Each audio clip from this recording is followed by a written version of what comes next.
There are places where there's too much parking. We just got to get rid of it and use it for a better use. To help Montreal reach its long-term climate goals, Montreal's Conseil Régional de l'Environnement are proposing 23 solutions on how the city can use unoccupied parking spaces like these for a more efficient, sustainable, and eco-friendly purpose. If we can reuse the streets for mobility instead of parking, then we can have way better transit options. When the transit will be more efficient, then people will need less car. So it's really about giving people more choices and more options and cheaper options to live in the city and not being attached to own a car.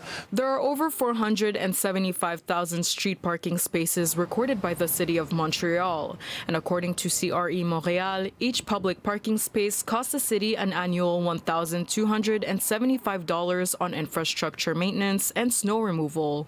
It amounts to $500 million a year of value that is given for free on the free on-street parking of Montreal. So that is a lot of resources. Some could be used for other uses like building housing. We know we're in bad need for housing in Montreal.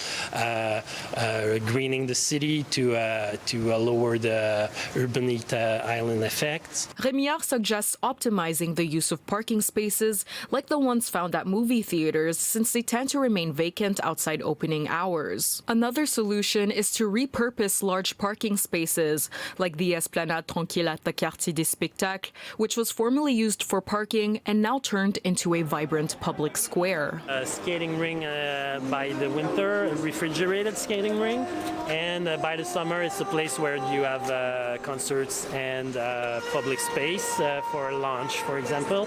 And it was once planned as public parking instead. So it's a good example of the value you can create in the city with not having parking. Rémillard says Montreal seems to be ambitious with its plan to achieve carbon neutrality by 2050. But when it comes to application, the city seems to always fall short. With the white paper, the Conseil hopes they can help the city achieve those goals. Specifics of the white paper will be announced on the morning of March 7th. In Montreal, Diona Macalinga, City News.